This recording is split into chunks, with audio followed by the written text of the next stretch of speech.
It's going to be the same thing, it's just not picking up.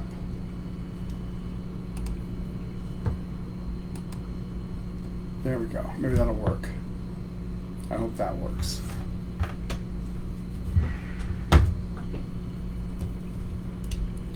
We will see.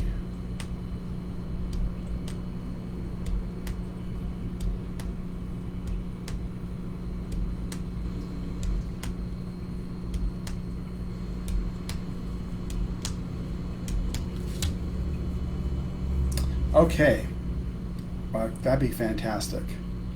Sound is good now. Thank you. That's just the craziest thing. I'm sorry to have hung up on you 3 times, I think. Ouch. Yes, better. Oh, fantastic. Oh, that's great. Thank you for hanging in there. Okay.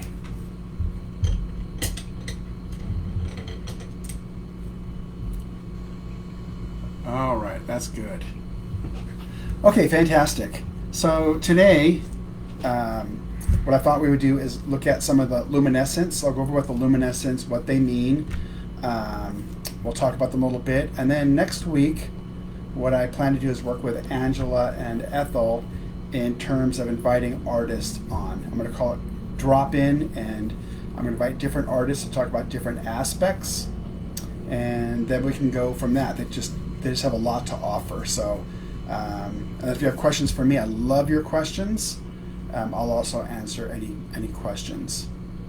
Okay, well, that's really good. Okay, so let me put this up here. Good morning, good evening, wherever you happen to be. Put this down. Okay, so let's talk about the luminescent.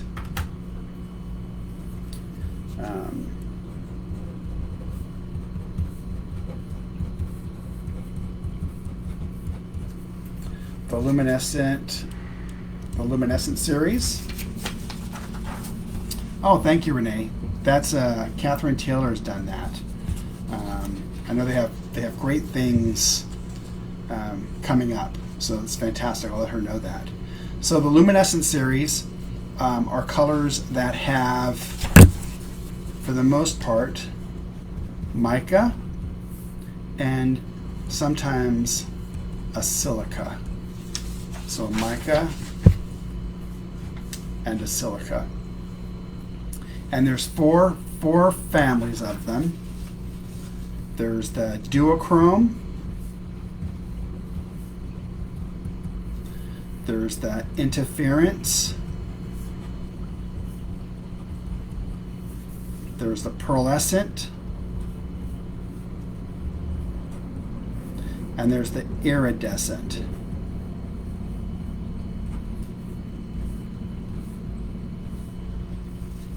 In the duochrome, there's 19 colors. In the interference, there are 7 colors. There's 2 colors in the pearlescent shimmer, and there are 20 in the iridescent. So we'll be looking at I just picked out some at random to show you today. Hello, Stella. So the way these work, if you have glitter in your car, it's not really glitter, but if your car shines, it probably is one of these luminescents. And just really quickly, for the iridescent, the interference, and the duochrome.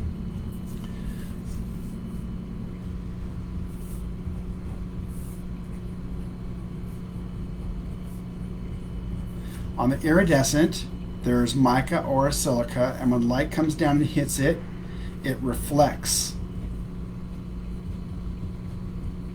That's why you can see it over white. It reflects back, so it is reflection. On the interference, when light comes down and hits it, it scatters. So that is refraction or scattering. of light. And the last one is duochrome. When the light wave comes down, it can either reflect or it may refract. So it has a combination of both iridescent and interference. So with that, why don't we take some looks at some colors.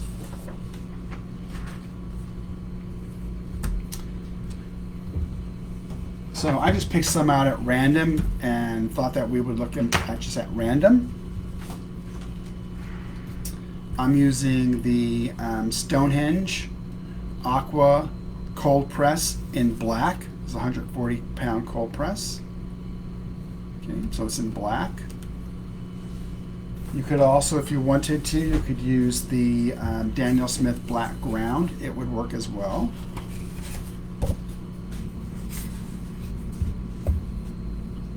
So let's look at some colors.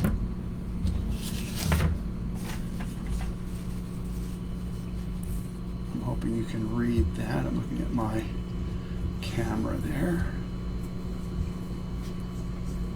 Let me blow this up. There we go. Okay.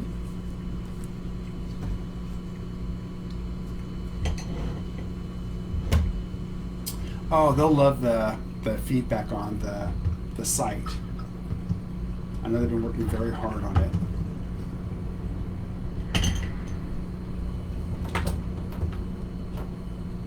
Iridescents. Silver, sunstone, desert, violet,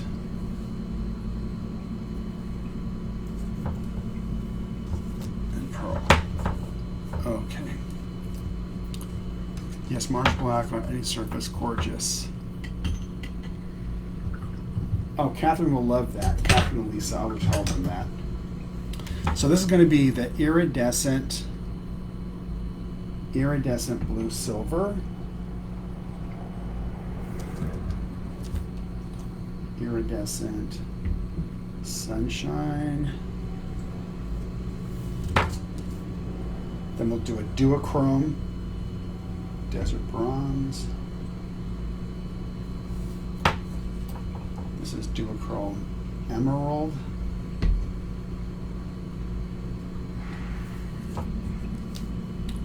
And this is duochrome violet pearl.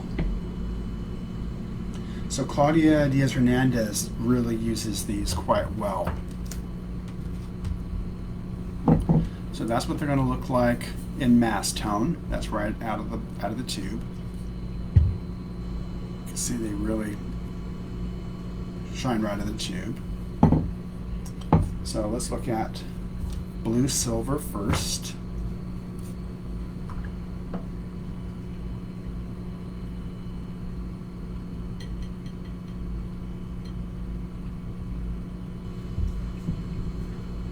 And they're full of mica, so you can kind of see they're just full of that mica.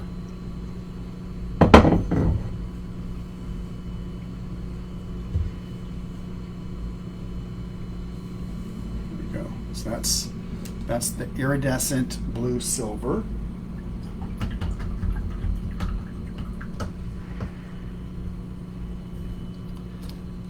So this is the iridescent sunstone. Iridescent sunstone.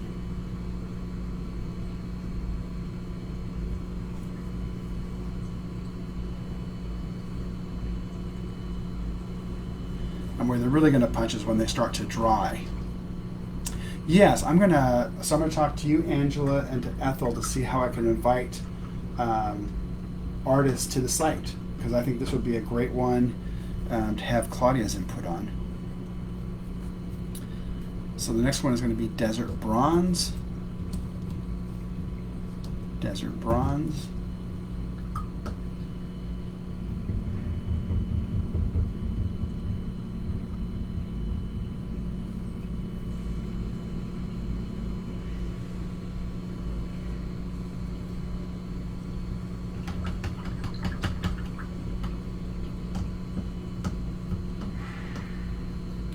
This one's duochrome emerald. Duochrome emerald.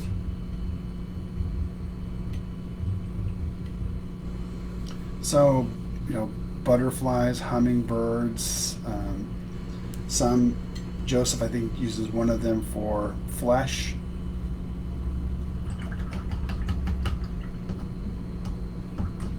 And the last one's going to be the Duochrome Violet.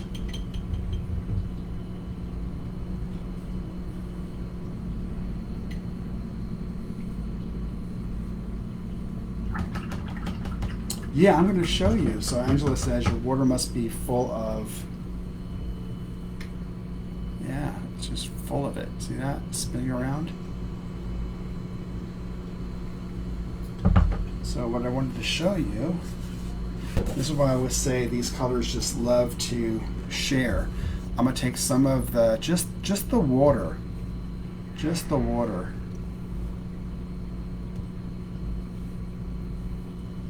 and we'll let that dry, and I'll show you. You can probably just see the amount of particles. It has a huge amount of particles in it.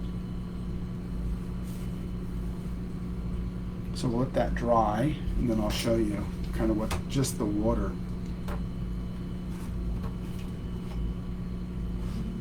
It's kind of why you want to have a separate water source when you're using these.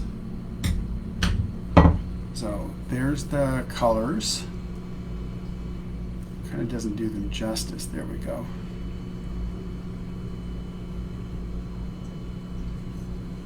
Do you need to keep your brushes dedicated to mica?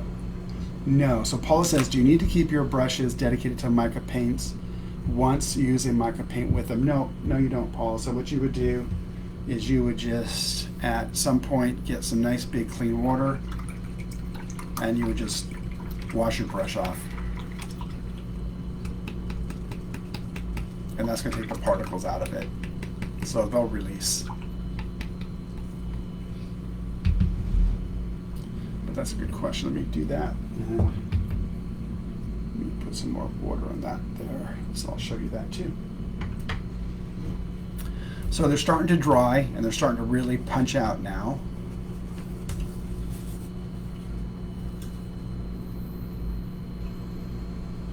So as they dry, they're just going to get more and more vibrant.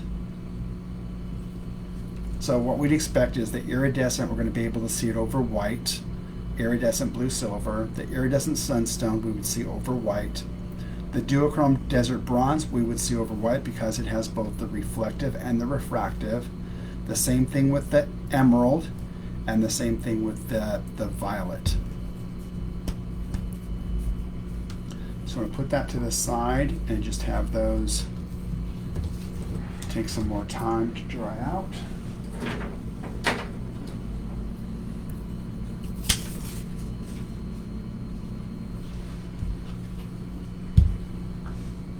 Okay, I'm doing this off real quick.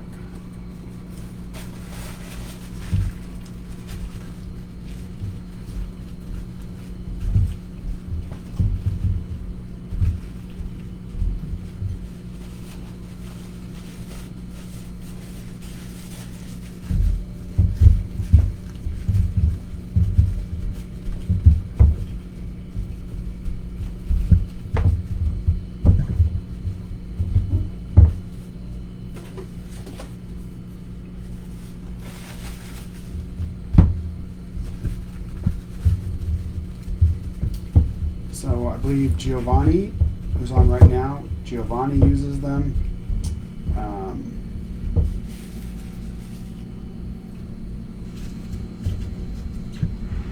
Gene Haynes uses them quite a bit.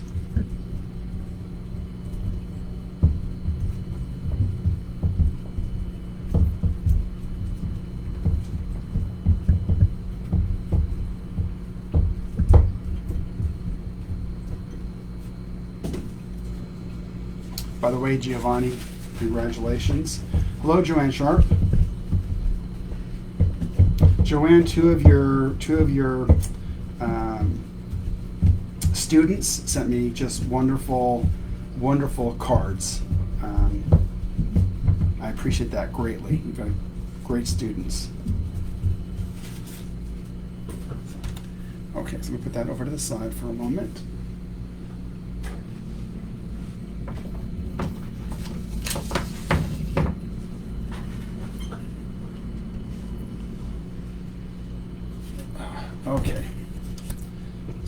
the next set.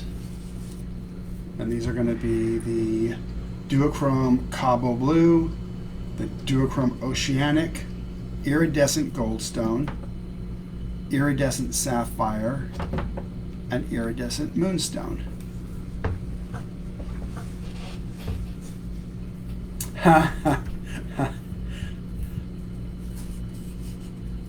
So Joanne says, I have a whole 18 well palette dedicated to the bling. I like that. Okay.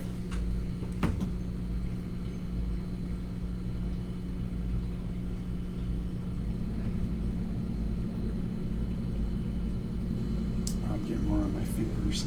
And I'll put them here.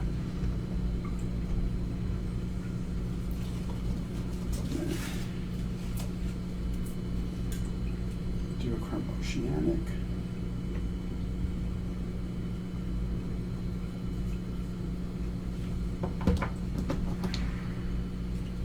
Iridescent Goldstone.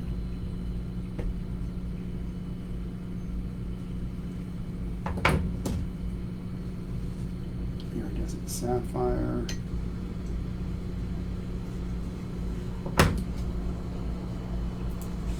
And Iridescent Moonstone.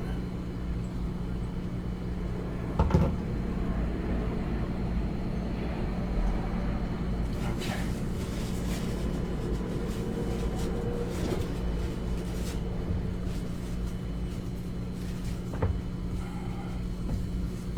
Oh, it's beautiful on your desk too when you smear it. Okay, so this is going to be, wow, that is just full.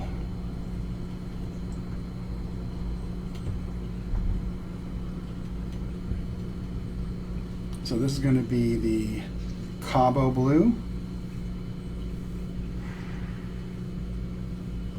Cabo Blue,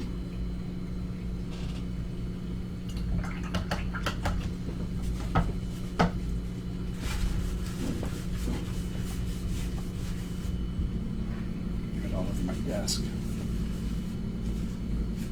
Okay, and the next one is, this is Duochrome Oceanic.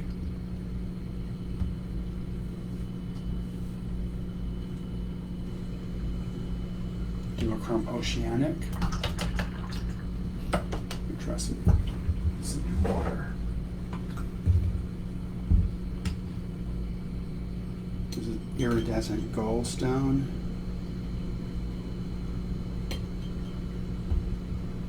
Whoop.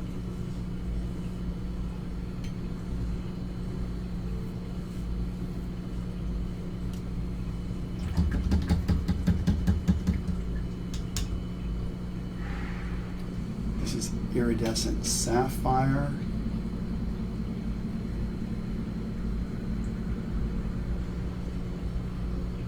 So on the dot card, or even on your own palette, if you let these dry, you can re-wet them. They may take a little bit longer to re-wet, just because it's almost like having shingles on a roof.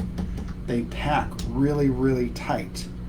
So you give them a little, 20-30 seconds to wake up a little bit. Well, probably not that long, but a little bit more than, say, a quinacridone, which is going to be instantaneous, or a pyrrole, which will be instantaneous.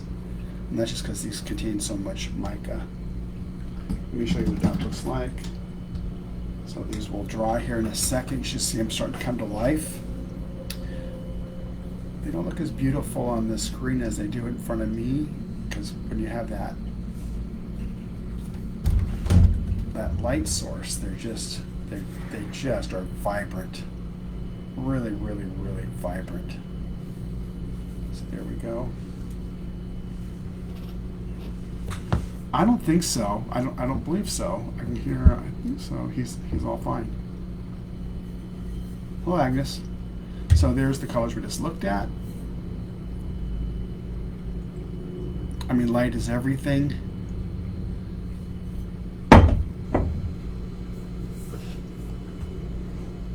Yeah, the sapphire is very intense. Sapphire.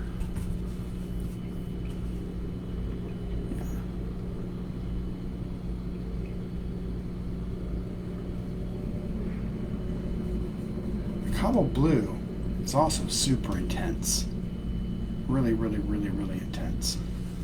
So you put this one over here. Put these colors behind it.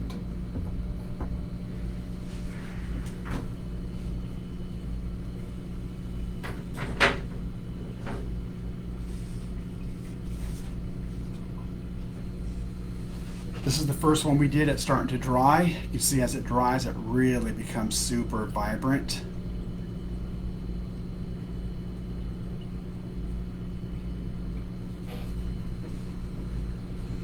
Let that keep on going. And let me clean this out.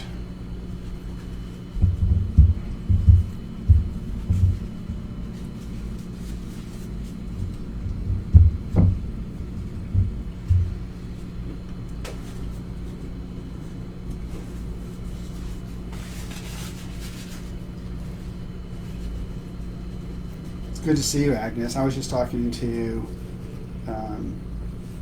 Jeff in Netherlands. He said the weather you have there has been just beautiful. So it's kind of a great time of year everywhere, I think. I hope all of you are having really good weather.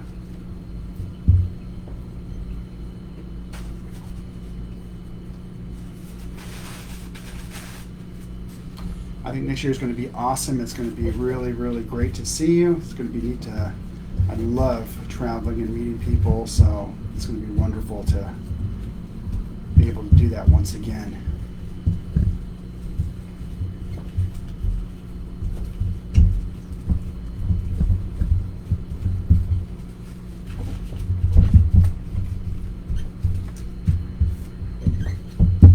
Okay. Here we go. All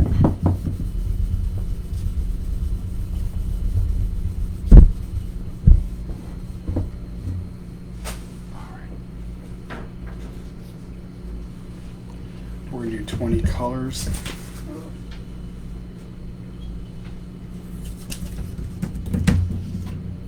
So these are going to be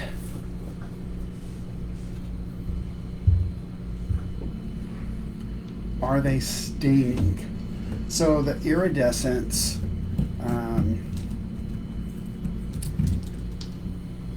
they're going to be, no, they're not lightly. Make sure I'm giving you the correct information.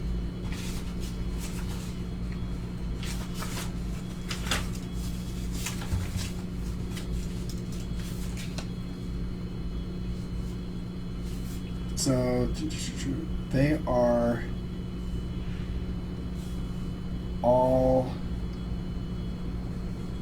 all ones.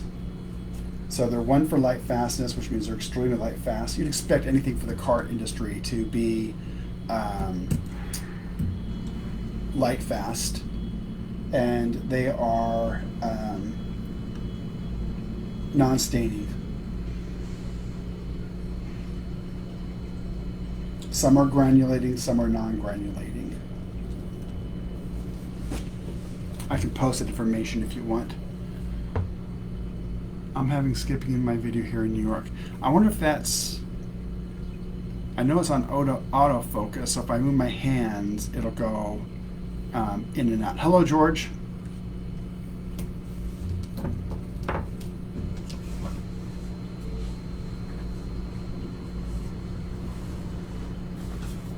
Tried to do it at a time where there wasn't a huge internet, people using it so much. So I don't know if you can see this, but it was one of the questions that was asked. Really good question. Here are two water lines I took out of the clean water. So I cleaned the brush and did the water, and you don't see any of the mica, so the mica comes out. There's no mica. And here are the ones where I just took water out of this, and I put it on, and you can see the mica that's just in the water. See, I mean, we've done a lot of colors, but that's the mica just from the wood. And that's why you want to use a different source when you're using the luminescence. You just want to keep 2 different bottles beside you, 2 different water containers. Okay.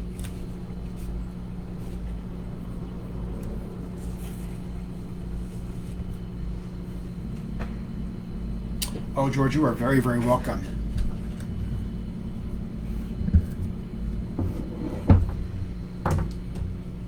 Okay, this is going to be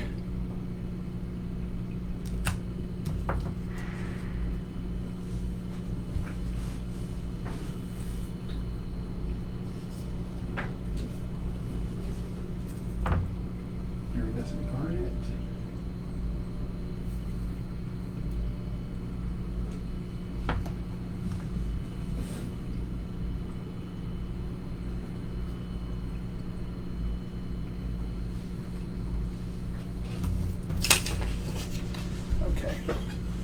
So we're going to have Tropic Sunrise.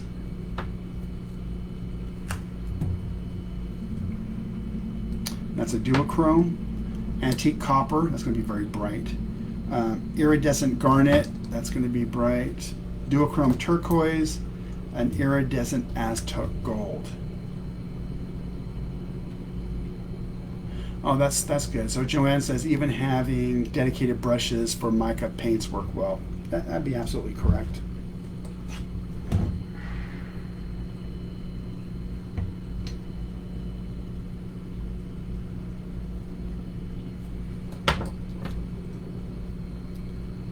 Iridescent antique copper. So I'll show you what these look like right out of the tube as well, because I've asked that before. Some garnet.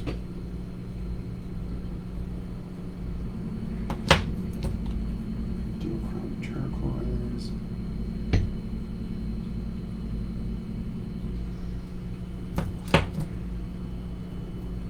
And iridescent Aztec gold.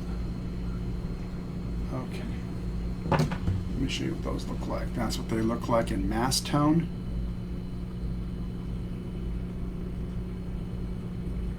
Okay, so that's what they are in mass tone. And let's look at them.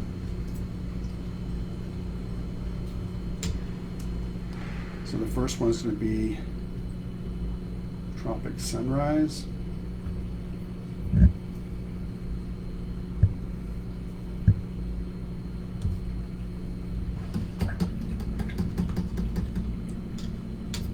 Is it working now, Stella? And this is antique copper, it's really quite beautiful.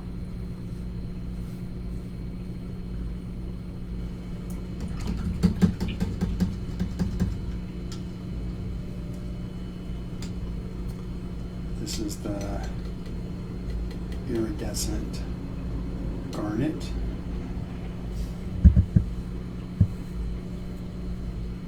Iridescent garnet.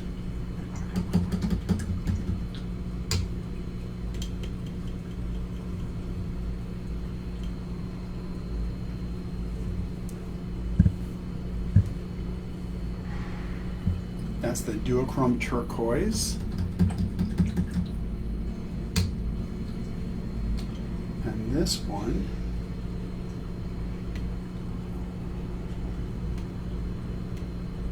is the Aztec gold.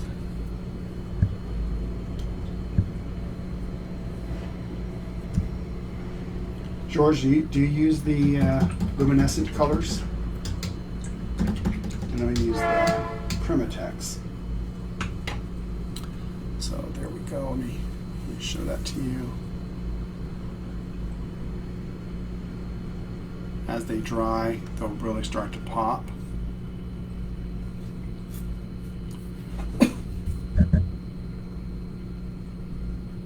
Oh, Christine, absolutely. So Christine, this will be recorded. Yes, absolutely. Thank you for staying up so late.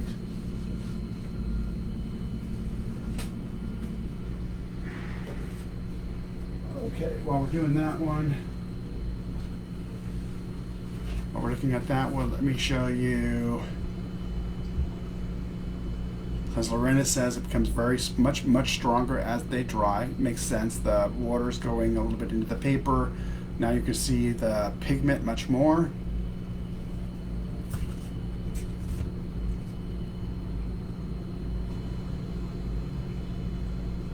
Pretty intense. And then this is the one that we just did. And as it dries, I'll bring that one back out again, but it's really going to start to pop. So George used this in the past and now mainly Primitex. Awesome. Hello, Juliet.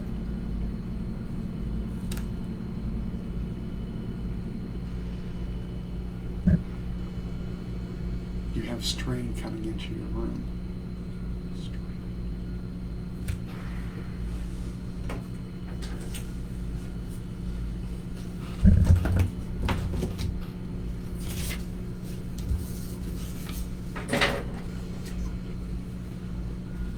Oh, train coming into my room. Train, there we go. Yes, actually right behind me, there is a switching station. It is probably seven tracks where they switch cars back and forth to make new train, to take train cars off of one, put it onto another, and they switch back and forth.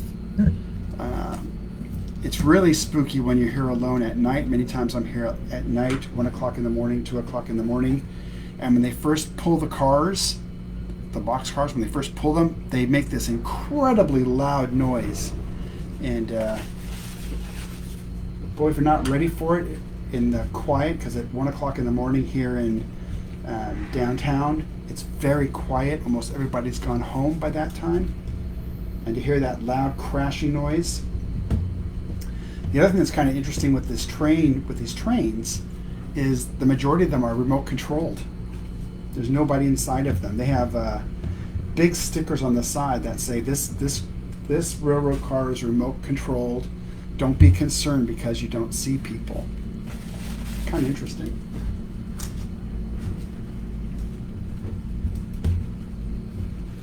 And then what's really kind of scary is when one goes off the tracks and they have equipment that's so big that it can come up and lift a 60-ton, 100-ton railroad car like it's nothing. It's pretty amazing.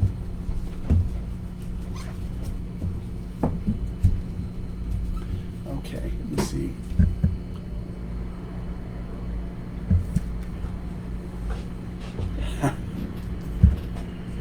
Yeah, these are very interesting.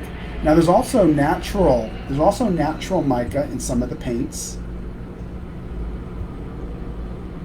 Oh, I should put green pearl. So let me do that first. This is. So you'll have natural mica in the kyanite. You'll have natural mica in some of the other colors as well, because it's also natural. These aren't. These are not natural. These are most definitely synthetic.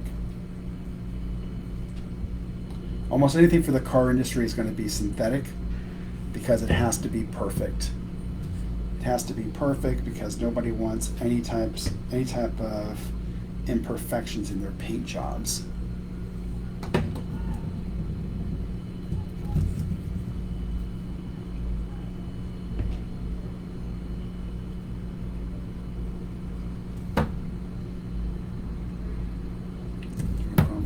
Fire.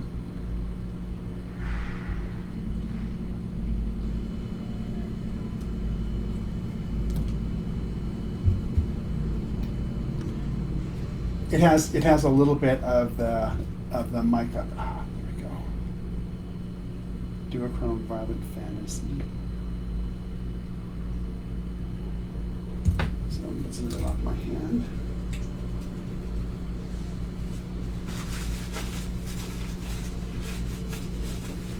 Oh yeah, spell checker can get you in trouble sometimes, putting words and say, how did that word ever show up?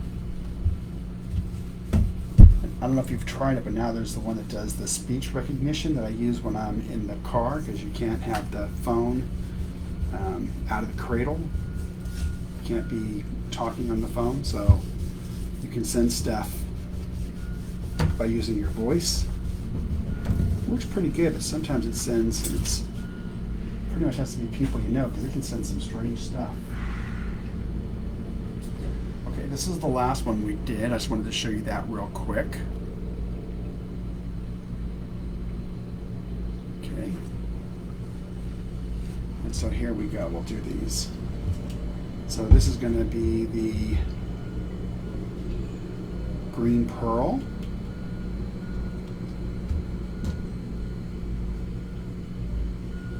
This is a duochrome.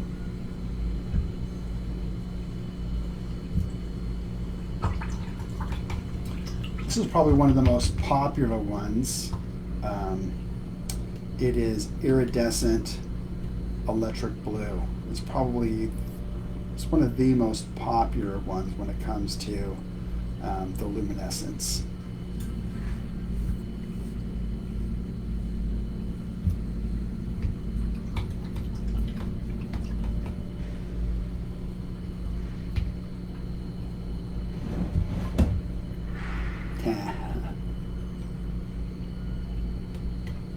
So my Siri is Australian. You can have different dialects, and I chose to have Australian. Kind of like it, easy to understand.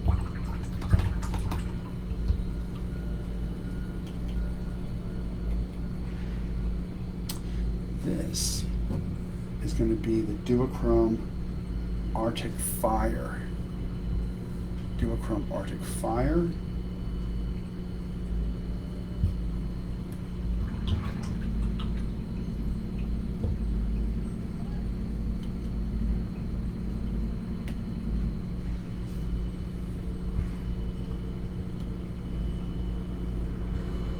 And this is the Violet Fantasy. Let me show you what those look like.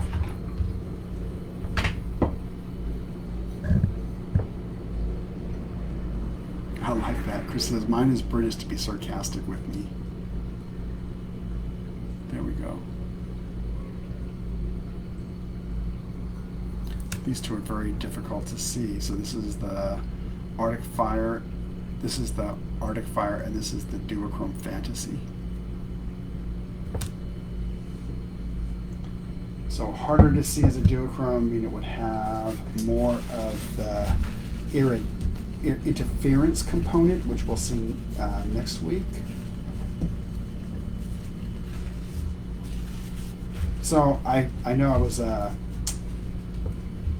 I cut myself off several times today. My plan is to invite artists. That's been suggested several times, and I really, really like that. And I'm going to call it dropping in with the artists. So I'd like to do that starting next week. So it'll be kind of two pieces. We'll talk about questions you may have, because I love those, and then you can also talk to the artist.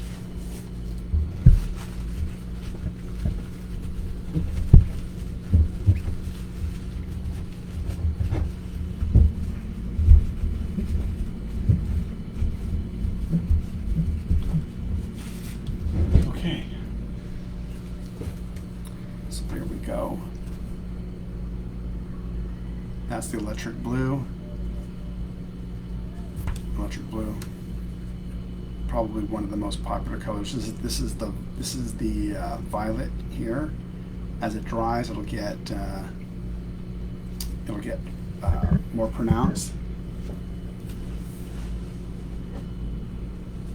So let's look at all four of them.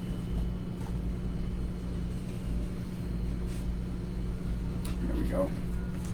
You put this higher, as high as it'll go. Okay.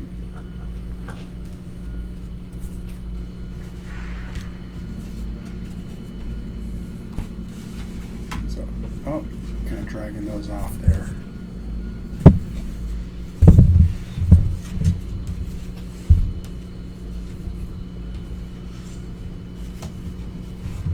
There we go. So there's what we did today.